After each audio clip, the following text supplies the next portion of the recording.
Joined by Will Order tonight. We're going to be talking some college hoops. Naturally, March is tomorrow for the love of the sports betting gods. Cameron Salerno is going to be joining us via video here in a second. Of course, he writes for CBS Sports. Already got some action underway tonight. VCU breaking out a can right now on Davidson. Last check, they were up 16-5. I think they got up like 13-1 in that game. Heavy favorites. Of course, we're all waiting on pins and needles a little bit later on for the marquee matchup this evening in Mackey Arena, one of the greatest places in all of college basketball to watch a game. By the way, VCU 20-11 now, 11:06 to go there in the first half. That, of course, is against Purdue and UCLA. Excited to see that game. And, of course, the wall-to-wall action, sun up to sundown, we're going to have across the college hardwood tomorrow. Just a friendly reminder, you want to talk a little college basketball with us, all you got to do to get a hold of us here on the program is you pick up the phone and dial us, fools, 833-732-3875, 833-732-3875. You can also hit us up on the X or the Twitter at BetMGM tonight, where we have our pole dancing poll question of the day, and it's asking you this: what weekend game in college hoops are you most excited to bet on? Is it Auburn and Kentucky, Wisconsin, Michigan State on Sunday, Alabama, Tennessee, or Texas Tech, Kansas? Over 100 votes cast. Make your voice be heard. Exercise your democratic rights. Got any comments for us? Drop those in. And keep the votes coming as well on X at BetMGM tonight. On X at BetMGM tonight. Let's go ahead and bring in Cameron Salerno right now through the power of animated picture and sound. He's an esteemed writer of college basketball for CBS Sports. Make sure you give him a follow on X, where he's always giving it to you there at Cameron Salerno 1. Again, on X at Cameron Salerno 1. Cameron, welcome to BetMGM tonight. Straight away for me, Kansas regained some confidence the last couple of outings, but it was gets the dregs of the keg in the Big 12. They beat up on Oklahoma State. It really just skirted by Colorado up there along the Flatirons and Boulder, but they're back in the fog tomorrow, and they're facing a possibly we'll see if they got all the parts, Texas Tech team. What's your scout on this game? BetMGM right now has the Jayhawks. They opened as a 5.5-point favorites, and I don't think that line is budged. So give me your thoughts on Red Raiders and Jayhawks.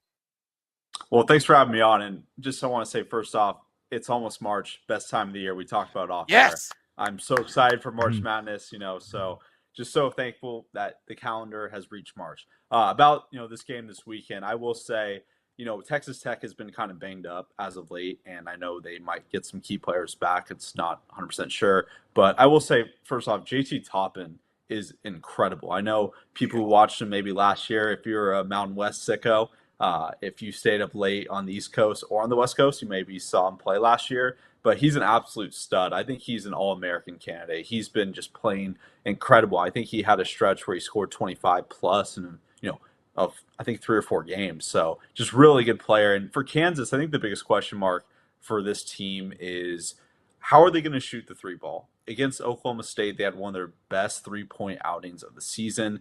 And then they followed up when they played Colorado by having one of their worst. So we'll see what Kansas team shows up on this weekend. So I'm really intrigued. But, this is a brutal schedule for Kansas to end the year. They play Arizona, they play Houston, and obviously Texas Tech as well. So this is like a mini tournament before the NCAA tournament and the Big 12 tournament for Kansas. And, I think we're going to find out a lot about this team in the next, few weeks leading up to Selection Sunday and just, can they still make a run?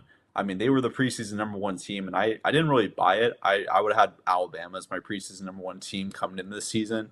But we'll see how Kansas responds because, a few weeks ago when they lost to BYU, I think by 34 points, it was tied for the largest loss under Bill Self, and it was rock bottom, I think, for Kansas this season and honestly maybe, even the last few years of Bill Self's tenure at the school. Cameron, you were talking about the difficult schedule that Kansas has had to go through. I think there's one team that's had a harder schedule that they had to go through the end of the year, and that's the Alabama Crimson Tide. Right now, they're going to be on the road tomorrow taking on number 5 Tennessee. They are plus 3.5 dogs in this game. Is Alabama going to be able to win this game, or should there be some fear with Crimson Tide fans that they have been beaten up for so long on this stretch that maybe they start to falter a little bit going into the SEC conference tournament? I wrote about this today on CBSSports.com, and you can read it when it comes out. But the first sentence I wrote is the wrong team is favored in this game. I think Alabama's better than Tennessee. And this is also a huge game for the number one line. If Tennessee wins this game over Alabama, they will have a strong case to be a number one seed in the NCAA tournament. Alabama, like you said, I mean, you look at their schedule that started a few weeks ago, how they've had to play, I think, 7 ranked teams in a row to close the season. And that's not even counting the SEC tournament, which could see them play, 2 or 3 more ranked teams and, potentially maybe even Auburn in the final game of the regular season and also the SEC tournament final if, they go 1-2.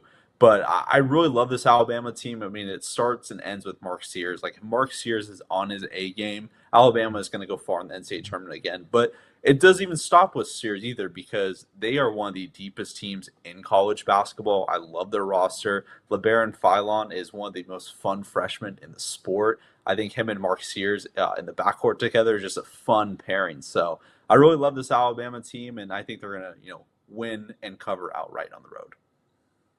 Cameron, I've been watching a lot of WCC action because I'm here in Portland. I love my Pilots, and that's led to a lot of watching of Gonzaga and St. Mary's this year. Obviously, Gonzaga seems to have taken a step back. St. Mary's seems as strong as ever. Is St. Mary's right now the best mid-major team in the country, or are there some other mid-major teams that after they get through conference tournament action, they could make a deep run, Sweet 16, Elite 8, maybe even Final Four that people aren't really talking about right now? I really think, and I think I saw the questions like off air, and I was going to mention Gonzaga as kind of my sleeper team for the NCAA tournament because I feel like they are underrated right now just because, I mean, Ryan Nembhard is one of the best pure point guards in the entire country, and Gonzaga has the experience and pedigree to make a deep run in the NCAA tournament still, and St. Mary's is the best team in the WCC, and I think they're the best mid-major team in the sport, like you said, but I still buy that Gonzaga still has a higher ceiling than St. Mary's in the NCAA tournament because, I think for the last, few years, it's kind of been trending that St. Mary's has been better than Gonzaga. But I will say, I think Gonzaga is a sleeper team in the NCAA tournament. But a few others, like you said, mid-major teams. Drake is really good again. UC San Diego is looking like a team that could be dangerous. I think they're ranked number 40th on KenPom, which is just outrageous. And, there's a chance they, miss the NCAA tournament if they don't get that large bid, or not a large bid, sorry, the automatic bid in their conference tournament because UC Irvine is also a really, really good team in that league. So, yeah, those are some sleepers. But, yeah, I like Gonzaga. I still think they are capable of making a deep run in the NCAA tournament.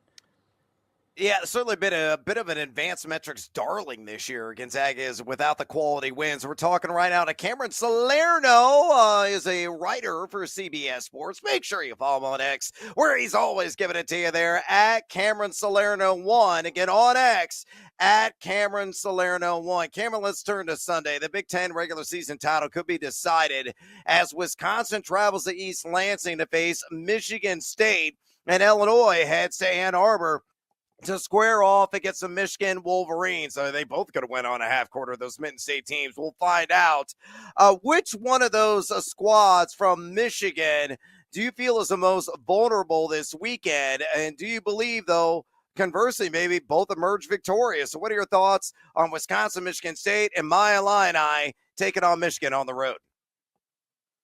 I'm scared to say Michigan State just because I feel like I've been lower on them the entire season, and I think their fan base has crushed me for it.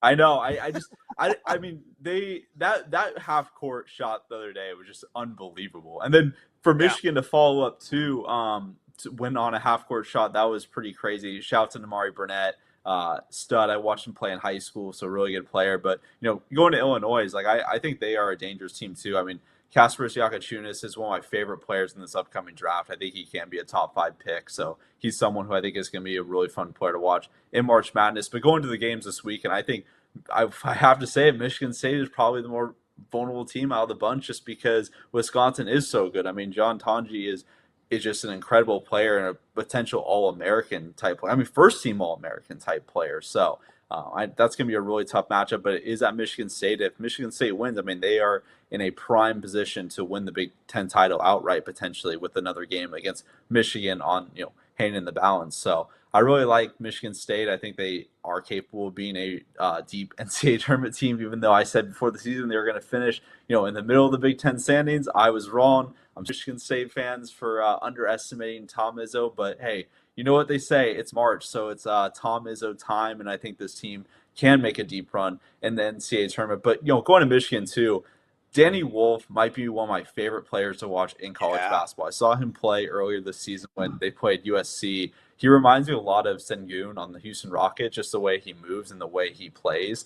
I really love that Michigan team. I love what Dusty May is doing in year one of the school. And I mean, Michigan is also a team who was won a lot of close games. I mean, I forget the exact stat off the top of my head, but I want to say it's like they won 9 straight games by less than 5 points in all their wins. I mean, they've had a few blowout losses, I think, to Purdue, but I mean they're winning games in dramatic fashion, and I think for the NCAA tournament, like that's how you kind of win some of those nitty gritty games. So I do think Michigan can go far in the NCAA tournament as well under Dusty May, but we'll see. I mean, I think it's people are waiting for Michigan to lose a close game, and they just haven't yet. So I think both Michigan teams will win this weekend. But if I had to pick one, if you made me pick one, I'd go with Michigan State. Oh, interesting. All right. Send the hate mail to Cameron Salerno of Spartan fans. Hey, man, I've gotten it as well. I've gone down with that same ship, and they have been relentless in the disdain hurled in my general direction. Cameron, we'll get you out of here on this. Only got a couple of minutes left. In general, what one team, in your estimation, still isn't getting enough love on the national scene that could make a deep run in the NCAA tournament? So I was going to say a few names, and I named one already, Gonzaga, so I won't say them. The team I'm trying to figure out still, and I just don't know where to place them, and I was super high on them coming into the season. I had them going to the Final Four, is UCLA. I just don't know what they can do in the NCAA tournament. They are so good defensively, but the offense is just, sometimes a mess. Mick Cronin is a great coach. He is very fiery and energetic. But at the same time, I just don't know what this team's floor is. Like, their floor is obviously a first-round exit in the NCAA tournament, or maybe even a first-round win. But their ceiling is, I mean, they can win 3-4 games in a row and go to the Final Four. I am very confident in that. Also, another team is Kentucky. I know I wouldn't really place them as like a sleeper just because they've won, so many kind of really good games. I mean, you look at their resume; they have wins over Duke, obviously. They beat Gonzaga in a really close game. They beat Tennessee twice. So I like Kentucky. I mean, their offense is really complex under Mark Pope, and I think he has, brought a new, just a new energy to that school that John Calipari couldn't in his final days. So I love Kentucky, what they have, and with Mark Pope and Lamont Butler is a absolute dog. Like, I love watching him play. Like, he is a defensive menace. Like, if Kentucky is going to go as far as Lamont Butler takes them, and like I said, I don't think Lamont Butler is necessarily Kentucky's best player, but he might be their most valuable player because when he was out with that shoulder injury, just Kentucky's defense looked not very good. And when you play teams like Alabama or, high scoring offense, like, you're going to need your defensive anchor on the floor. So Lamont Butler is going to be an X factor. I know fans may be familiar with him with San Diego State a few years ago. So I really like Kentucky and also UCLA. I just don't know who they are yet. Like, I can't figure them out. Like, they've had some really good wins this year and they've had some really horrific losses, like that Minnesota game a few days ago where they just blew a 17-point lead when Mick Cronin was going for his 500 career wins. So just can't figure out what UCLA is yet. We do know this. The over-under on F-bombs dropped by Cronin is set at 9.5 tonight. I'm pounding the over on that one, gentlemen. Another litmus test tonight. I think it should be over under 1.5 or suit takeoffs because he always takes off his suit coat. And maybe you can get some plus money that he'll throw it across the court. I don't know. He just and that's the thing though. He's a great coach and he just has he's just one of the most unique coaches in the sport. Like him and Dan Hurley, their style is unconventional, but it works. So I think UCLA can be a sleeper, but I just can't figure them out yet. I just don't know what they're gonna do in the NCAA tournament, but they're very intriguing. And if I was a number 2 seed and UCLA was a number 7 seed, I would not want to play them at all. Yeah, definitely, man. Well, we got another litmus test tonight, so we'll see what they bring to the table there at Mackey Arena. Awesome stuff from Cameron Salerno, writer for CBS Sports. Go read his excellent content and check him out on X at Cameron Salerno1. Cameron, we appreciate the time. Thank you. All right, there he goes. All right, and we got to go to a little siesta here on BetMGM tonight. When we come back, all Parlay Pete's going to drop on in. We're going to say